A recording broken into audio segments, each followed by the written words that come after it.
What is up, everybody? Welcome back to the Best Damn Clemson Show with Colin Cannon. I'm your host, Cole Gerard, alongside. Cannon. What's going on, everybody? We're back for another Best Damn Clemson Show here with AllClemsonTigers.com. Cannon, it's been a wild turnaround as a Clemson fan, as you know, Clemson Nation knows, college football world knows. I mean, losing to South Carolina at home, and then you get 2 days later, you beat Kentucky at home in basketball to get a top four win in the country. You turn around, you win the ACC championship off a freaking bomb, and now you're in the college football playoff, man. So just what a week. Yeah, it was a week that I'm not going to lie. After the South Carolina game, I was looking at pretty pessimistically. I was like sitting there thinking this has the chance to be the most disappointing week. And not only since, we've been in the city of Clemson and everything like that, but, that we can remember in a while. So I think it was really fortunate and showed the tenacity of not only this program, but the damn university itself, you know what I mean, to not only beat the number 4 team in the country at home, but you know what I mean, go to Charlotte and beat a team that's been undefeated in the conference that, everybody for the past 3 weeks is saying you got no shot in and everything like that. I think that what we touched on last time with Cade kind of, after that Carolina game, head down and, he just kind of snapped, felt like he got a second chance. Like when your mom says you got 5 more minutes outside. 5 more minutes. So, I mean, we're playing with house money right now, and I think everyone on the team knows that, and I think that that's how they came out and finished the game last week. I mean, what a first half they put up. Put 21 up in the first quarter. Cade Klubnik, the first guy ever to have 3 passing touchdowns in the first quarter of an ACC championship game. Cade Klubnik finished the night 24 for 41 for 260 yards, 262 yards passing, 4 touchdowns, finished with a 68.0 QBR. I mean, all around great night for Cade Klubnik, and you've seen it all year. Outside the Georgia game, and I still thought he saw the field well in that game, and then obviously the Louisville game, the whole team was just off.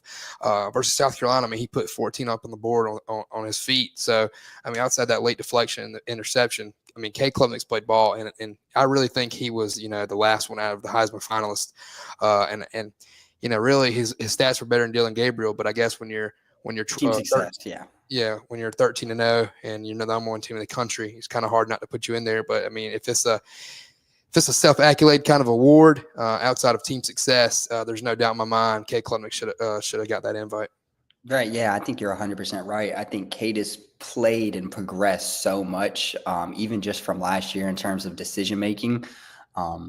I think that, kind of coming out of the game Charlotte, even though it was a different result than week 1 in Georgia, it kind of felt like the same things leading up to it. You know what I mean? Like if we get these freshmen we have, like TJ Moore and Brian Wesco the ball, get our playmakers going, then we have plenty of opportunity to be in there with anyone. And I think we proved that by just, I think Wesco was 8 receptions, 150 yards, 2 touchdowns. I mean, it seemed like the kid couldn't be stopped in the first quarter. And it almost makes you scratch your head as a fan. Wonder why, we don't come out like that. It seems like every single game and, just dump it out, let our playmakers make plays on the ball and everything like that. But, I don't think Cade really can be playing much better. Yeah. And another guy, you got to look at your freshman receivers like Bryant Wesco, TJ Moore. But, looking at Bryant Wesco, I mean, kid had 14 points, 2 touchdowns early. I mean, he finished the night 8 receptions for 143 yards, averaged 17.9 yards per pass. And obviously his longest catch was 43 yards.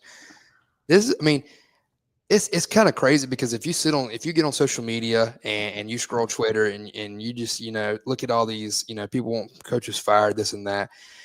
And the fact that Tyler Grisham's name is still getting brought up in a firing sense is kind of blows my mind. And it sounds like it's the people, that just sit on Twitter and kind of just give their opinions, which is fine. Everybody has their own opinion. But this wide receiver room, if nobody leaves, I mean, obviously we had guys going to transfer out. Obviously Troy Solano's already done that, Nova Johnson, guys like that. But say Antonio Williams was to stay, and I hope he does. But you never know what the kind of year he's having, what he could get in a day 2 type of situation, day 3 situation in the NFL draft. Tyler Grisham could have the best wide receiver room in the country, and I think that these last couple games. The wide receivers have played their best ball in about 3 to 4 years. So I would definitely agree with that. I think Tyler Grisham is fine. I think he's bringing in great kids to play ball. Um, I mean, TJ Moore, Bryant Westco. Obviously, you're going to get a couple guys. Hopefully, get a couple guys out of the portal. Just get some of that depth. A name out of the portal I would really like. I mean, we've already contacted him. That Tulsa wide receiver, obviously, Mm-hmm. Kentucky, who lit us up in the Gator Bowl. Um, but I do think this is the year that Dabo Swinney and the Tigers open the portal up. And I'm not asking to build a super team. I don't agree with that. Let's go get a couple guys, get some depth, and if a kid gets offered by Dabo Swinney at the portal and they have a chance to be the first portal commit in Clemson history, why not? Yeah, no, I agree. Definitely. Why not? And I don't know if you've been looking at these guys' graphics that they've been posting on Twitter, but a lot of them are putting Clemson in that bottom right corner. And I don't know if that means anything or, they're trying to keep it secret for now, but I definitely agree with you. I think any college kid that's getting a transfer portal offer from Dabo Swinney, I'd imagine that hold a little bit more weight, just considering, his position has been on the transfer portal thus far since its emergence into the sport. And if you're the guy that's making a guy like Dabo, one of two coaches with multiple national championships, active head coaches, rethink his kind of coaching philosophy because you're that kind of dude, I'd take that call every single second of every single day. And I also think that, we're not looking to come in here and just kind of run a coup on our entire team. You know what I mean? Like we have 82 guys that are on scholarship right now, of course, bounding, guys that may want to graduate or transfer out or anything like that. But it's just not what you need. I think we're using the portal exactly how you should use the portal to fill holes on your team. You know what I mean? Like if you see a part of your team that you're obviously struggling or could use some work, then I think, obviously go to the portal and get a guy that can be a day one impact. And I think like what Dabo said in the press conference today, you know what I mean? Like for our cornerback room next year, we have a lot of young guys. He doesn't really necessarily want someone that's going to come in and take their spot and take snaps away from the guys that we already got. But, this team needs a leader. And I think that's been very evident. And one of the biggest differences between other Clemson teams that we've seen in the past, we obviously have guys that step up when their name is called. Adam Randall on the kick return, hell of a performance on that. I mean, talking about Adam Randall, a guy, they got beat out early in that Georgia game. Obviously, he was on the field. He was a starter in that game. And here come Bryant Westco and TJ Moore. For a guy to get beat out that early, who really could have quit in the middle of the season, like we see a lot of people, like a lot of people in college football who could quit midseason, give up on a team, just enter the portal, pout, whine. Looking at this kid, Adam Randall from Myrtle Beach, I played him 4 years in high school. I mean, somebody that was just so good and still very good, very good wide receiver, very good athlete. For a guy like that to wait for his number to be called and then come up in the biggest stage and one of the biggest games ever in Clemson football history. Yeah. I mean, you're a 3-loss team and you win or you go the hell home. And right. He sets us up for a huge return, puts us near midfield, get a completion to Antonio Williams, and the rest is history. You got to be ready like that. But so when your number's called, you do it. And Adam Randall, one of the most selfless kids on the roster. I mean, it couldn't happen to a better kid. I think it just speaks volume about the headspace that he's in and the amount of maturity that he has. I mean, like you said, there's probably 95% of other players that come in as a junior, senior, and get beat out by a freshman and stick with the team, show up to practice every day, put your head down and consistently work. And I just, I applaud Adam because I just think it's incredibly tough. He wasn't even supposed to be on the field right there. If heaven forbid Jay Haynes doesn't get hurt, you know what I mean? We obviously, prayers up to Jay Haynes, hope that he gets better as soon as possible. But without that injury, that would have never happened for Adam. And, I think Adam just took the most of the opportunity he was given. And like you said, make one of the biggest plays it felt like in Clemson history. I mean, not only was it a season-saving return, but it really felt like a program-saving return. I mean, from losing the second time in 3 years to South Carolina at home to go into an ACC championship where you're not favored, but I mean, it's only 2.5 point spread. They definitely think you got a dog in the fight. And at where we were in that game, up 21-0 at one point, if they would have came back, I don't know how you were feeling, but I personally did not. The last thing I wanted was overtime. Yeah. They had scored 17. That momentum going on, right. I hate to break it, but you don't win that game in overtime. You got to face reality. SMU had the momentum. We were kind of letting that off, but it's about finishing the game. And, in the recent years, since the greatness of Clemson football. I mean, obviously, like David said, you're not going to win a championship here, but we've done it 14 years. We've won a postseason game 14 years in a row. We've won an ACC championship 9 times out of the last, or 8 out of the last 10 years. I mean, and the people are saying Clemson's going anywhere. Clemson's not going anywhere.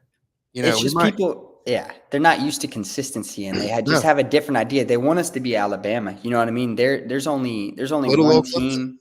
There's only one team that has ever been like that, and it's a Nick Saban coached Alabama team. And if we're the closest team to them, because in all honesty, when it comes to terms of the college football playoff era, Yeah, they're the only other team that can really talk to us. Obviously, Georgia has 2 national championships now, so they're about on our level and everything like that. But what other university has 7 college football appearances besides Alabama? What other team has more wins than Clemson besides Alabama in the college football playoff? You know what I mean? not to If talk hey, about them, but you know who has 0 and tries to act like they run the state and they run the country and they got left out of the playoffs. I'm not going to speak about it, but stay in your corner. yeah, it's just kind of like it's delusion. It's that South Carolina delusion. You know what I mean? Like I mean, and college football doesn't start in November. no, You start in August. You start in August, early September for a reason. You play 12 games, and those 12 games go against your resume. And if you're undefeated, you're obviously in the playoffs. If you lose one game, you're probably in the playoffs. 2 games in this day and age of college football, you're probably in the playoffs. You can't look at it and sorts. You're 9-3. You're not playing in championship Saturday. Why should you be in the playoffs? I get it. You're one of the hottest teams of college football. You won 6 straight. We can say if that pick 6 didn't get called back versus LSU, you're a 10-2 team. That's true. you have a 17-point lead in that game. You know what I mean? Playoff teams don't lead 17-point leads. It's just like ignorance. You know what I mean? It's their first season like this in a while. So I understand the kind of hostility of the fan base and everything like that. But I don't know. How do you expect in your first season of prominence ever to go out there and, demand that you're in the playoffs almost. Yeah. Demand that, it be given you. Demand that 2 teams that beat you, you jump them. That's the biggest thing that didn't make sense to me is all of a sudden the fact that South Carolina is 9-3 and the hottest team in college football. We're going to ignore head-to-head matchups now. Yeah, you know what I mean? If there's 3 teams that are 9-3, South Carolina, Ole Miss, and Alabama. Ole Miss destroyed them at home. Alabama beat them I think by 2 points or something at Bryant-Denny. Yeah. If you're 9-3, all 3 teams are 9-3. None of you are playing on championship Saturday, and 2 teams had the head up against you. Why are you passing them? Because you're on a 6-game winning streak. The season doesn't start in November. Right. That's exactly right. And it's just it's kind of frustrating with those 3 SEC teams as a whole because, I do understand that, the SEC has the most NFL players drafted every single year. Nobody, I think, would argue that the best athletes come out of the SEC. But that's part about being in it. You know what I mean? All these narratives that Alabama's saying that they're never going to play a hard out-of-conference schedule ever again. You played 3 FCS teams in 5-7 Wisconsin and beat all of them. The problem is you lost the bottom feeder SEC teams by a lot of points, and you can't do that. You know what I mean? We do, give the SEC its credit. You know what I mean? Best ball players are playing and everything, but it's just, it's frustrating because it's almost like they want to have their cake and eat it too. You know what I mean? They want to give this persona that they play the hardest schedule, but you know what I mean? When they have these bad losses, they don't want to own up to it. They just want to say, oh, it's because of our competition. I mean, look at us when we just lost to 8-win Louisville. You know what I mean? People treated us like we were dead in the water. Yeah, and that's a team that won 8, almost 9 games. If they don't have a flag on their game-winning drive potentially at SMU this year, who, by the way, is a playoff team. So the one thing that I'll say to Carolina fans is congratulations. You can say that you beat a damn playoff team. Hey, another thing, you just spit some facts. Or here, you spit some facts. I forgot what I was going to say. But I'm tired of hearing about these good losses. I get it. You losing into I mean, you got to quit looking at this LSU game and tell me you lost to a good LSU team. They got 4 or 5 losses. They're not good. I mean, they lost 3 straight. Another thing is they talk about all these ranked wins they got. They're talking about, oh, we beat a ranked Vanderbilt. You beat a once ranked Vanderbilt who finished the season 6-6. If we're going back and saying you beat all these ranked teams when they were ranked, that's like saying Georgia Tech beat number 9 Florida State. Right. Who had two wins this whole season. I'm tired of hearing that crap. If you're not ranked when you play them, and you're not, I mean, I get it. They might have been ranked 3 weeks ago for another reason. Missouri, who shouldn't have been ranked after they lost, and they stayed the same ranking. That's crazy. That's Texas just A&M a dropped out, who were 10 when South Carolina beat them. I don't care if you were 10 in the country when you beat them. They're out of the top 25 as we're speaking. right. I get it. It's a rank win when you play them, but stop putting that on your resume as if it's a good win. It was a But good win when you did it. who makes the damn rankings? You know what I'm saying? Because it seems like it's just sitting there to make the SEC look good every single week. I mean, you can't give me a single reason that Missouri is sitting there right now ranked other than to make Alabama look a hell of a lot better than Miami. Because if you rank 9-3 Duke, which by the way, Why is 9-3 Duke not ranked? first time in how many years that they haven't been? I mean, who's Duke losses, Cole? They've lost to SMU, they've lost to Miami, and they lost to Georgia Tech. Georgia Tech, who is an 8-win ball club, who beat how many top 5 teams this year and then took the SEC champions to how many overtimes? It's just a won that game. It's a lack of consistency all around from the committee. If you don't have an SEC patch on your jersey, you're mid. Right. And it's fine. You know, I get it. You know what I mean? The best of the best. I mean, like Ohio State fans, I bet they wish that, you know what I mean, they were not in the SEC because they're 2-14 in bowl games ever. And Ryan Day's never beaten one. But hey, maybe that'll change against Tennessee. Yeah. And, you know, we'll keep talking about this. Paul Feinbaum's probably the biggest idiot I've ever seen, who probably needs to retire. And I mean that very respectfully. You know, he said at SEC Media Days, you know, tell Dabo Swinney to stop speaking about the 12-team playoff. It doesn't matter to him because his team won't play in the playoffs, and they're not going to make it this year, and they won't be in there for a while. Well, joke's on you. And what's the girl's name? Heather. It's like starts with an L, I think. Heather or something. Yeah. She's just as much as stupid. You know, they're side by side grinning. Said that Dabo Swinney wasn't going to make the playoffs. Well, here we are, Paul. Here we are. SMU's going to beat us in Charlotte. Here we are, Paul. We're in the playoffs. I get it. Where the 12 seed doesn't matter. You're in. Another thing, you know, bulletin board material on his call-in show the other day, a Clemson fan called in and was like, quit disrespecting Dabo Swinney, a guy that has all these titles, ACC titles, national championships, a lot of 10-win seasons. And he just was like, yeah, you won't be saying that when Texas cuts your tail. Well, hey, they do so bid. I feel really good about this game. But, you know, we're going to get it. We've been on a little rant. We're going to get into more of this once we hear a little bit from our sponsors. Ever find yourself needing custom gear that really stands out? At Carolina Printing Sports and Trophy in Hartsville, SC, we personalize everything from t-shirts to trophies, making sure your brand or team logo pops. Whether it's screen printing, embroidery, or dazzling plaques, we've got you covered. Swing by today and let's create something unique just for you. Ever wondered how to stay updated on all things Clemson Tigers without the hassle? I discovered the All Clemson Tigers website, and it's a game changer for any sports fan. From football to Olympic sports, they cover everything Tigers. I've been following their updates and the insights are outstanding. Check it out today and become the most informed fan at the game.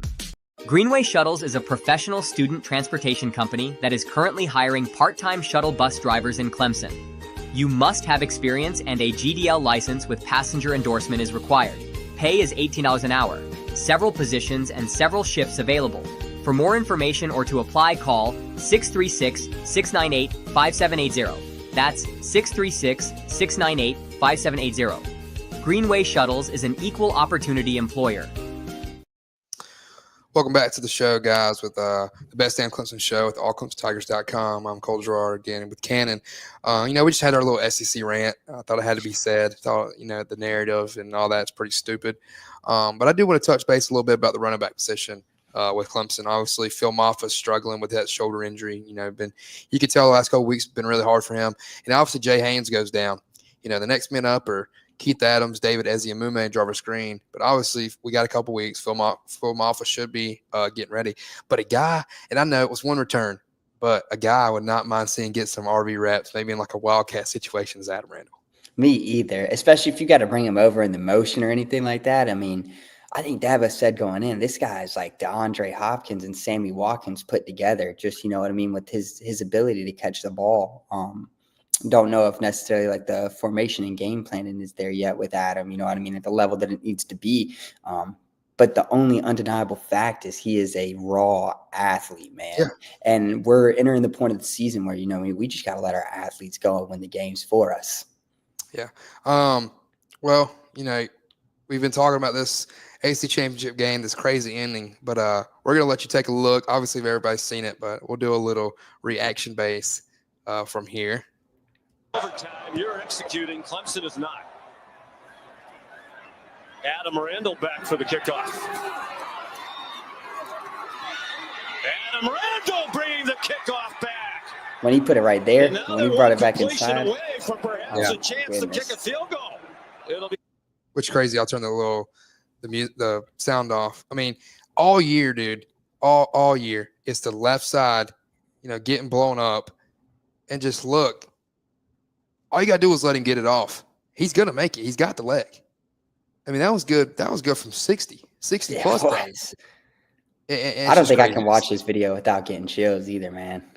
And I saw somebody do like a Titanic remake of it, and I was just like, wow. Like, and the crazy part is being in the stadium live when it happened. Were you there, Kenan? No, I was watching it from Triple T's. Dude, I know that place blew up. Yeah, I saw a couple of videos, and I couldn't find myself. It was packed out. But, I mean, yeah, we about blew the roof off. I can't imagine the cadence count, Tiger Rag in that place after that. But, being in the stadium when it happens, you let up 17 in the fourth. They score about 16 seconds left. You're like, daggum, we're going to overtime. This isn't going to end good. And then Adam Randall gets this huge return. You're like, we're one completion away. We'll get 15 yards right here. Call timeout. Let's do it. Antonio does a little comeback route, catches it, goes down, 3 seconds left. I'm like, why not? Why not? I was like, if we can just hold the lineup, we got a chance. And for some reason, I was like, he's gonna make this kick. And I wish I would have videoed. My brother videoed it. I would put it up here, but it's rated R.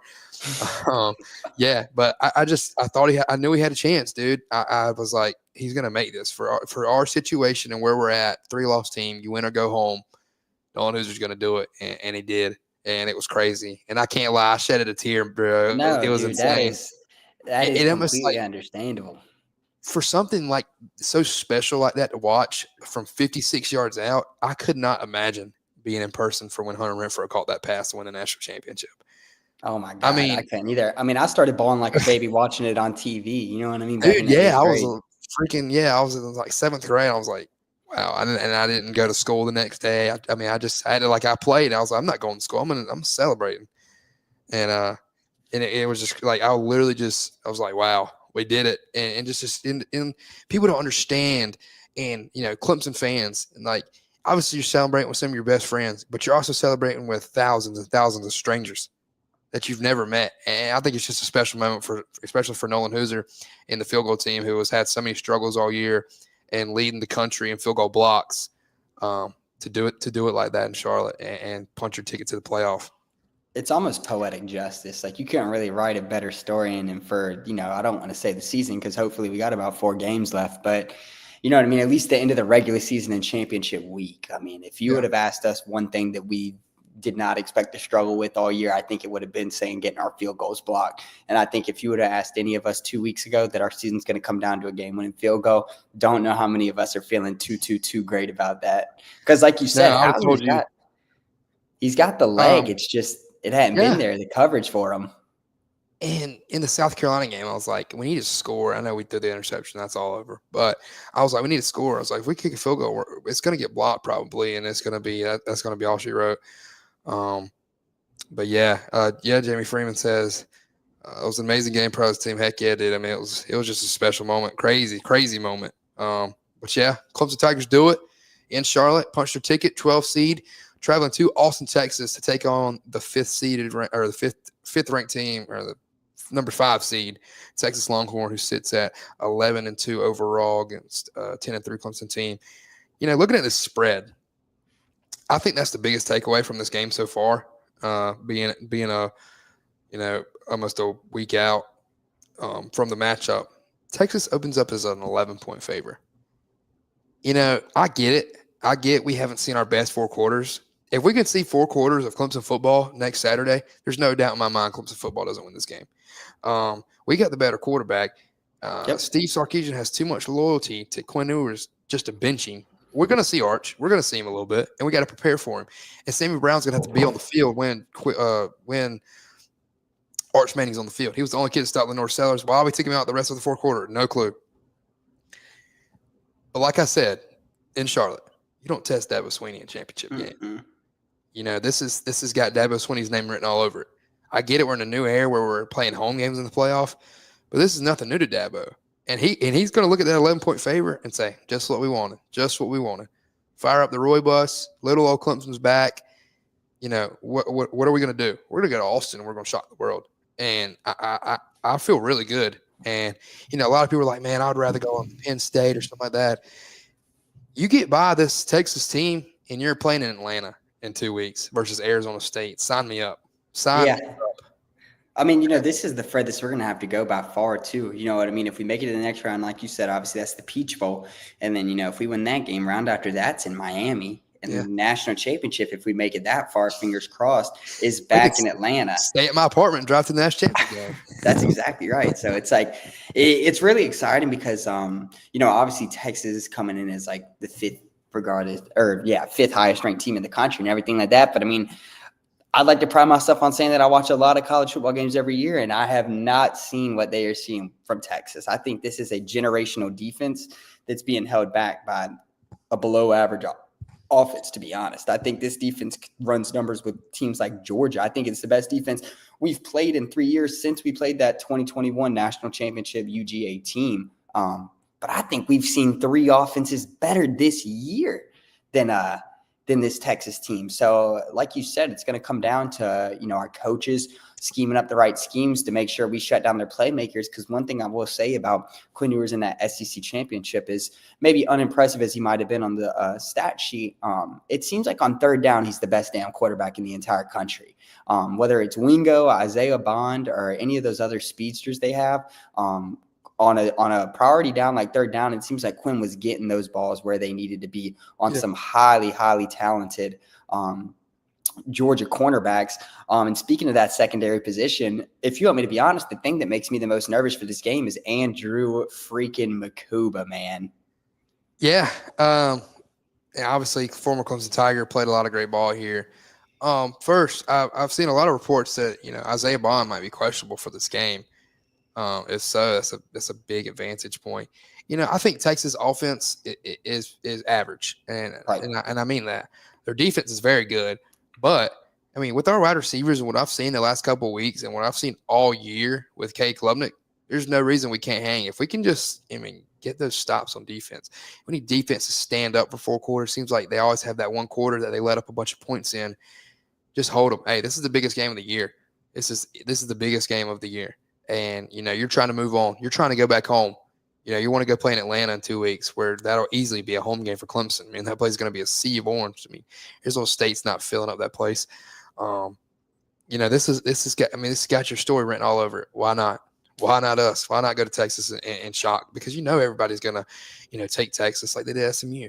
Now, I wouldn't be surprised on the game day set next Saturday if Nick Saban and Kirk Herbstreit both pick Clemson, because, I mean, they've seen this before. Nick Saban's seen it. He's seen it twice. I mean, really, 4 times we played Nick Saban in the postseason. Lost. We're 2-2. I mean, one was a butt cut in 44-16 national championship. Yeah, thank God for us, too, because we stopped Alabama 5, Pete, by doing that. Yeah, and I feel really good about this game. And, you know, I'll be in attendance. Thankfully, I just was like, I can't miss something like this. So I had to figure something out to be able to get there. And, you know, we're flying to Dallas, making a long, or not a long, but like a 2.5 hour drive down to Austin. But I was like, dude, we're going to have to figure this out. If we have to fly to if we have to drive, we'll do it. Yeah, no, I'm still figuring that out. So if anybody in the chat or anything has any ideas or wants to help me out by that, you know, hey, hit me up on Twitter. Yeah, please DM Cannon so we can get him in Austin.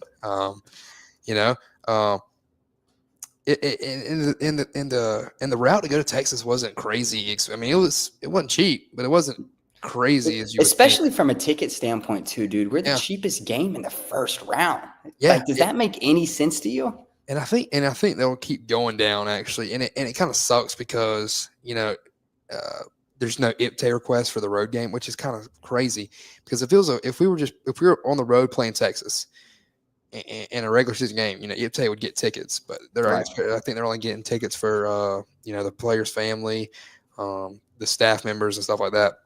Yeah, I heard they got 1,500 to 2,000 tickets total. Another thing, one of my buddies, John Gary, shout out him. He works at a Mississippi State ticket office, and so he was giving me a little bit of insight. And I just think college football committee and NCAA kind of is stepping in and trying to make sure that a bulk of these tickets are being sold on third-party websites like StubHub and SeatGeek and everything like that. So it's unfortunate, but I mean, I think the high demand, Texas Stadium, DKS, it holds 100,000 people. You know what I mean? Yeah. So I just think that they, Clemson fans they're going to get there one way or the other. Oh, yeah, and they will. We're not going to get too much into this matchup because we're going to have another show next week, and that's when we'll do all of our predictions for the first round of the college football playoff and all our other insights. But, other than that, Clemson basketball plays at home Saturday against Memphis, 11 a.m. Ranks number 16 in the country. Coming to this ranking that came out, I thought we should have been a little bit higher. But, hey, It's Brad Brownell's team. We're just going to keep writing the story. If we can get a big win Saturday, we'll be really set up in a good position. Especially some of these wins that we have, man. Like, even if you look past the Kentucky, I mean, we beat a Penn State team that just dogged Purdue. You know what I mean? Absolutely embarrassed Purdue in their Big Ten opener. And even a school like San Francisco, we're still their only loss. You know what I mean? So I think even outside of Kentucky, our strength of schedule and what we thought were going to be some quad 3, quad 4 wins might make their way up. And I, like you said, I'm loving this Tiger team right now. Ian Shefflin leading the entire country in rebounds right now. And I mean, I don't think anyone's surprised by that fact whatsoever. It feels like he's got one motor and it's just to go. But I'm definitely excited for this game against Memphis. I know they just dropped a game against Arkansas State, which they shouldn't have. We actually took their 16th spot in the poll. So, I mean, it's interesting to know that probably would have been a top 15, 16 matchup, Biden that loss and everything like that. But I'm extremely confident. I don't know if Penny Hardaway, they beat us last year, right? Yes, by 1 point at FedEx Forum. Yeah, which stinks. Yeah, amazing court to watch, though. Now, might I say they have one of the coolest courts in all college basketball, I think. And the direction that Penny Hardaway has this program at Memphis is ridiculous, in my opinion. It is unthinkable for an AAC school like that to be where they are. And I definitely think that this is one of the games that'll give us some trouble. We saw last week, just 4 days after beating the number 4 team in the country, a bottom tier ACC team in Miami this year, led by Nigel Pack, had us on the ropes for 3/4 of that entire game. It just seems like some of these Saturday games, man, we don't really wake up energized, ready to go. Maybe other teams, just kind of come ready to beat Clemson and everything like that. But I'd like to see the guys get off to a hot start. It's 11 a.m. too. So. 11 a.m. early game. And yeah, they're going to need to. Everybody needs to wake up and be there. A lot of kids going home for Christmas break, but I still think there'll be a good crowd. Saturday afternoon, who doesn't want to come to Little John and watch some basketball? But other than that, we need a huge win Saturday. We'll be back next week to preview this first round game against Texas. I'll give you guys a little hint. Yeah, horns down. From allclemsontigers.com, this is the Best Damn Clemson Show with Cole and Cannon. I'm Cole with Cannon. I'm Cannon. Yep, and we'll see you guys next week. See you guys.